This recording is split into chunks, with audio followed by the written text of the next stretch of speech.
दोस्तों शुरू करने से पहले डिस्क्लेमर कि वीडियो सिर्फ और सिर्फ एजुकेशनल पर्पस के लिए है, इन्वेस्टमेंट एडवाइस नहीं है। तो वीडियो को देखकर आप सीख सकते हो और इन्फॉर्मेशन को ले सकते हो। बाकी इससे पहले 2 वीडियोस मैं आपको दे चुका हूं, जिनको अगर आपने नहीं देखा तो आप इनको जरूर से देख लेना, काफ़ी इंपॉर्टेंट है कल के लिए। दोस्तों एक इन्वेस्टर थे जिनका नाम है मार्क मोबियस। इनकी तस्वीर आप देख सकते हैं यहाँ पे, और इनका जो निधन है अनफॉर्चुनेटली 15 अप्रैल 2026 यानी कल के दिन हो गया था। और इनकी जो एज थी डेथ के टाइम पे वो थी 89। ठीक है, यहाँ पे आप देख सकते हैं। अब ये जो इन्वेस्टर्स है ना, इन्वेस्टर्स की बात करूँ अगर मैं फॉरेन मार्केट की यानी यूएस मार्केट की, तो काफ़ी सारे जो इन्वेस्टर्स है जो पोर्टफोलियो मैनेजमेंट करते हैं, ग्लोबल मार्केट में इन्वेस्ट करते हैं, मैक्सिमम जो इन्वेस्टर्स हैं वो इंडिया को लेकर जहर उगलते हैं, यानी काफ़ी नेगेटिव बातचीत करते हैं। काफ़ी लोग अपने पॉलिटिकल व्यूज़ को भी देते हैं, जिसके अंदर जॉर्ज सोरोस है और भी काफ़ी सारे इन्वेस्टर्स हैं। लेकिन यही एक इन्वेस्टर है जिन्होंने इंडिया को लेकर काफ़ी सपोर्ट किया, इंडिया के अंदर काफ़ी इन्वेस्ट किया, और इस वजह से इनको इंडियाना जोन्स बोला जाता है एमर्जिंग मार्केट्स का। यानी ऐसे मार्केट्स जो कि ग्रोथ कर रहे हैं अच्छे और डेवलप अभी तक हुए नहीं है लेकिन डेवलपिंग है, उन मार्केट्स के अंदर काफ़ी ये इन्वेस्ट करते हैं या करते थे। ठीक है, सो यहाँ पे हम ये बातचीत करने वाले हैं कि 50 साल की जो तेजी बनी है सेंसेक्स में, इंडियन स्टॉक मार्केट के अंदर, काफ़ी बार जो इनकी कॉल्स है ना वो मार्केट के अंदर स्टैंड आउट कर चुकी है, हिट कर चुकी है। और काफ़ी जो इन्वेस्टर्स हैं यूएस मार्केट के अंदर जो इंडिया को लेकर नेगेटिव है, उनके अगेंस्ट में जाके ये इंडिया में इन्वेस्ट कर चुके हैं, काफ़ी पैसे बना चुके हैं, काफ़ी प्रमोट कर चुके हैं भारत को। सो एक बार अपन चीज़ों को चेक कर लेते हैं, क्योंकि काफ़ी लोग ये भी डाउट करते हैं कि अब यूएस मार्केट ही चलेगा क्या, क्रूड का जो फ़ायदा है यूएस को मिलेगा। डेफिनेटली यहाँ पे आपको एक्सप्लोर करना चाहिए, यूएस मार्केट के अंदर भी इन्वेस्टिंग करनी चाहिए। कुछ इमर्जिंग मार्केट्स और है, जापान है, ब्राज़ील है, ताइवान है, चाइना को भी बोल सकते हैं। कैसे आप इन्वेस्ट कर सकते हैं, कौन कौन से ऑप्शंस आपके पास में है, 1 क्लिक में आपका इन्वेस्टमेंट हो सकता है बिना किसी दूसरी ब्रोकिंग कंपनी का अकाउंट ओपन किए, वो मैं आपको सिखा चुका हूँ। ठीक है, लेकिन अभी वो मार्केट्स ऊपर है, तो अगर वो मार्केट नीचे आएंगे तब अपन डिटेल में उनके ऊपर बातचीत करेंगे। सो यहाँ पे कहने का मतलब ये है कि मैक्सिमम इन्वेस्टर्स, जो इंडियन इन्वेस्टर है वो इंडियन एक्विटीज में इन्वेस्टेड रहे। कुछ एक्सपोजर हम दे सकते हैं 20% के आसपास यूएस मार्केट को। ये मैं आपको इसीलिए कह रहा हूँ क्योंकि डेफिनेटली यूएस की जो वैल्यू है वो बढ़ेगी, डॉलर की वैल्यू इंक्रीज करेगी, तो वहाँ से फ़ायदा निकलेगा।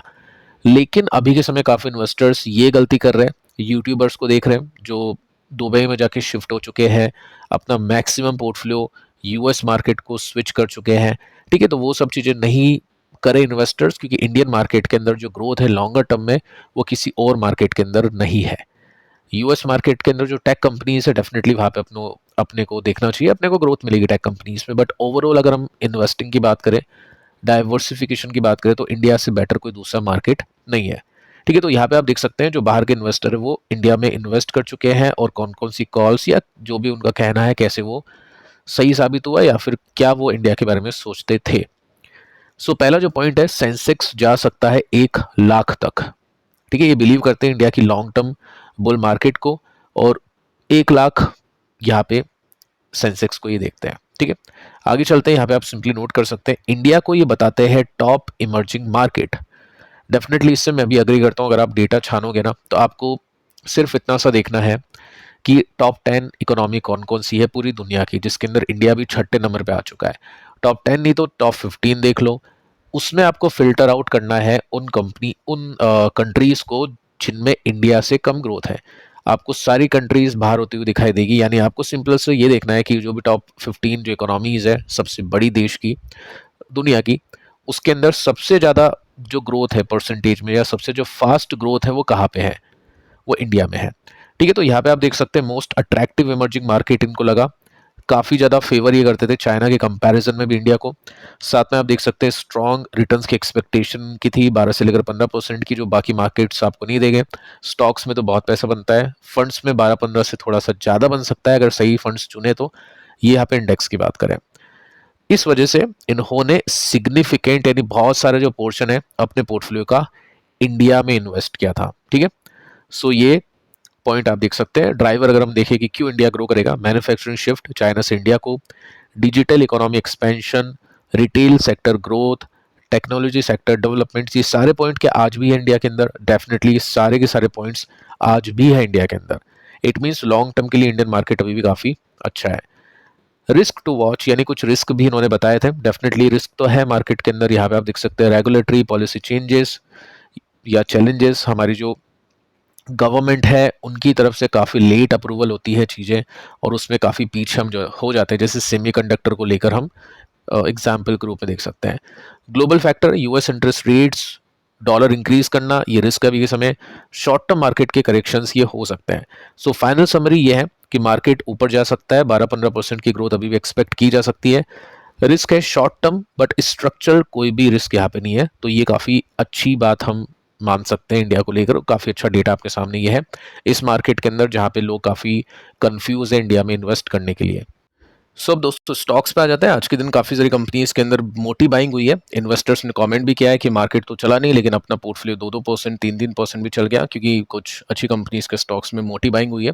उनको चेक करते हैं और सीखते हैं वहाँ से। नेटवेब, कल बात की थी हमने, कल क्या पहले से बात करें जब ये बॉटम पे था, और अभी अच्छी बाइंग इसमें हो चुकी है, रिजल्ट आने से पहले की अच्छी बाइंग है। अगर आप इसके वॉल्यूम देखोगे ना यहाँ पे आज, तो आप सिंपली नोट कर सकते हैं कि आपको यहाँ पे जो वॉल्यूम है वो काफ़ी अच्छा देखने को मिलेगा पिछले कुछ दिनों के कंपैरिजन में।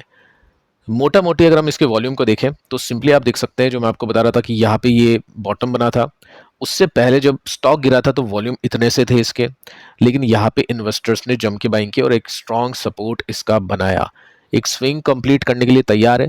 लेकिन यहाँ से अगर स्टॉक प्रीवियस ट्रेंड को फॉलो करता है, तो पहले तो देखो बॉटम से स्टॉक जब चला था ना 231% के रिटर्न्स बने थे। अब क्वेश्चन ये है कि यहाँ से अगर ये ब्रेकआउट होता है तो कितना ऊपर जाता है। सो मैं आपको पहले ही बोल चुका था कि वॉर जैसे ही खत्म होगी या न्यूज़ आएगी कि वॉर के ऊपर ज़्यादा कुछ अब है नहीं, बचा नहीं है, तो लोग एआई के ऊपर शिफ्ट होना शुरू कर सकते हैं। एआई कंपनी को देखें, सेकंड जो कंपनी है इसका नाम है केआरएन हीट एक्सचेंजर। ये भी काफ़ी इंटरेस्टिंग कंपनी है। डेटा सेंटर को जो भी हीट होती है उसको एक्सचेंज करती है कूलिंग के अंदर, यानी कूलेंट या कूल करने की सर्विसेज ये प्रोवाइड करती है। 110 का पी है, क्योंकि इसके रिजल्ट बहुत अच्छे गए, और इस क्वार्टर में भी काफ़ी कमाल के इसके रिजल्ट आ सकते हैं। 50-60% की ग्रोथ की एक्सपेक्टेशन है। अब यहाँ पे भी आप नोटिस करोगे ना, तो इसके अंदर भी स्ट्रॉन्ग वॉल्यूम आपको देखने को मिल रहे हैं, यानी अब धीरे धीरे इन्वेस्टर्स वॉर को छोड़कर एआई कंपनीज में शिफ्ट कर रहे हैं। नेटवेब में मोमेंटम आना बाकी है, बट इसमें स्ट्रॉन्ग मोमेंटम ऑलरेडी आ चुका है। पैटर्न काफ़ी इंटरेस्टिंग है। एक स्विंग मिला, उसके बाद में ब्रेकआउट, सेकंड स्विंग मिला, उसी सपोर्ट से उसके बाद में ब्रेकआउट। अगर ये स्विंग मिलता है तो यहाँ पे डेफिनेटली इन्वेस्टर्स को अपॉर्चुनिटी मिल सकती है, तो इसको ट्रैक करना पड़ेगा। बाकी रिजल्ट देखते हैं, रिजल्ट कैसे आते हैं।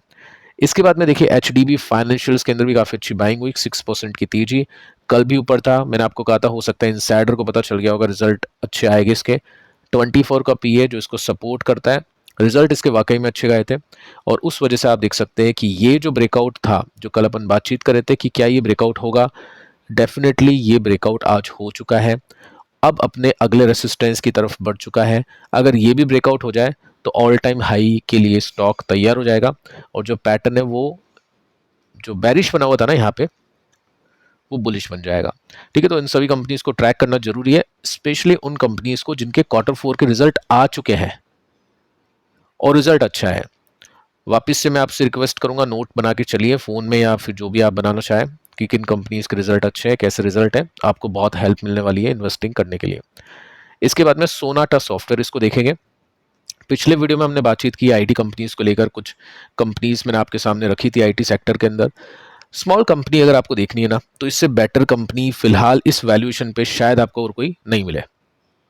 मार्केट कैप 7,000 करोड़ का, पी रेशियो 17 का, और यहाँ पे हम इसकी फाइनेंशियल्स को देखें, सेल्स को देखें, तो सेल्स इसमें कंसिस्टेंट है। ऐसा नहीं कि कोई भी कंपनी जो स्टॉक नीचे है, कम मार्केट कैप का है, कम वैल्यूएशन का है, अच्छा होगा उसको खरीद लो। आपको सेल्स देखनी है, प्रॉफिट देखना है, अगर उसमें है दम तब जाके छोटी कंपनी में बाइंग करने का रिस्क बनता है, नहीं तो नहीं बनता है। ठीक है, ऐसा भी नहीं कि आपको ये खरीदना है। जस्ट मैं कोई कॉल नहीं दे रहा हूँ, आपको सिखा रहा हूँ कि कौन कौन सी कंपनीज को किस तरह से आप देख सकते हैं। बड़ी कंपनीज हमने देखी, मिड कंपनीज हमने देखी, अब स्मॉल कंपनी को अपन चेक कर लेते हैं। प्रॉब्लम इसमें क्या है, स्मॉल कंपनीज की जो प्रॉफिट है ना, वो अप्स एंड डाउन्स के साथ में चलते हैं, क्योंकि कभी कुछ बड़े क्लाइंट्स आते हैं, कभी नहीं आते, कभी आते हैं, कभी कम होते हैं, कभी ज़्यादा होते हैं, ये सब चीज़ चलती है।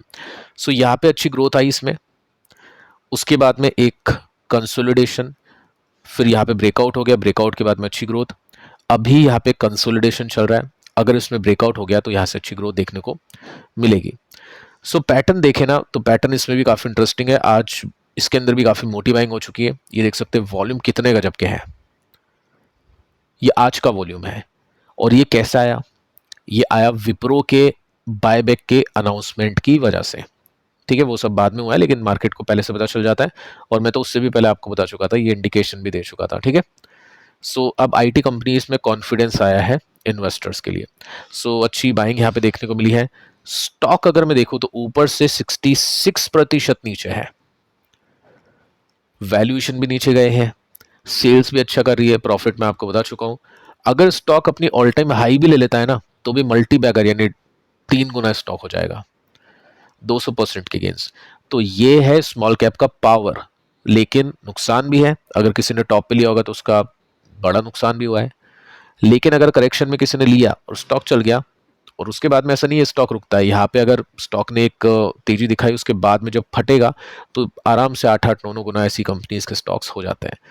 ठीक है, तो रिस्क भी है, रिवॉर्ड भी है। अगर किसी को छोटी कंपनी देखनी है तो इसके ऊपर नजर रखें, इसके रिजल्ट को देखें, टेक्निकल्स को फॉलो करें, काफी कुछ है इस कंपनी में। एलटीएम के लिए क्वेश्चंस आ रहे हैं, कभी भी मैं परसिस्टेंट को फोर्स को डिस्कस करता हूँ या किसी और कंपनी को डिस्कस करता हूँ तो ये नहीं करता हूँ, तो इसके लिए क्वेश्चन आ जाते हैं। देखो एचसीएल और एलटीएम लार्ज कैप में अभी के समय सबसे अच्छा कर रही है ग्रोथ के पर्सपेक्टिव से। मिड में परसिस्टेंट और कोफोर्ज है, जिसमें आईटी एक्सपोजर परसिस्टेंट में ज़्यादा है, कोफोर्ज में भी है। स्मॉल में अभी हम देखना शुरू कर रहे हैं, जिसमें सोनाटा सॉफ्टवेयर अपन ने देखा। ठीक है, तो यहाँ पे भी आप देखोगे ना तो आपको मिल चुका है यहाँ पे भी एक इंडिकेशन, सपोर्ट से स्टॉक ऊपर जा रहा है। अब देखो लोग गलती क्या करते हैं, आज खरीद लिया, जो भी कैपिटल है कैलकुलेट कर लिया कि 43%, और सपने देखना शुरू हो गया कि यार ये पैसा बनेगा बनेगा। स्टॉक फिर मान लो कल नीचे हो गया या नहीं चला कुछ टाइम तक के लिए, फिर दिमाग खराब। तो रियलिस्टिक आपको अप्रोच ऐसी रखनी है। लार्ज कैप कंपनी स्लो चलती है, सपोर्ट पे लिया तो मार्जिन ऑफ सेफ्टी अच्छा होता है। 90% चांसेस होते हैं कि पैसे बनेंगे उन कंपनी में, बट स्लो ग्रोथ के साथ में। देखो मैं आपको बताता हूँ, यहाँ पे आपने देखा 23 में बॉटम बना, तो स्टॉक जब 50% चला ना तो 23 से 24 तक का समय लग गया। 1 साल की एक्सपेक्टेशन रखनी है इसमें। उसके बाद में 24 से लेकर 25, 1 साल बाद, 25 से लेकर 26, 1 साल बाद, तो 26 से 27, 1 साल। मैं ऐसे नहीं कह रहा हूँ कि 27 होगा, देखो पहले भी हो सकता है, बट एक्सपेक्टेशन रियलिस्टिक रखनी है ना।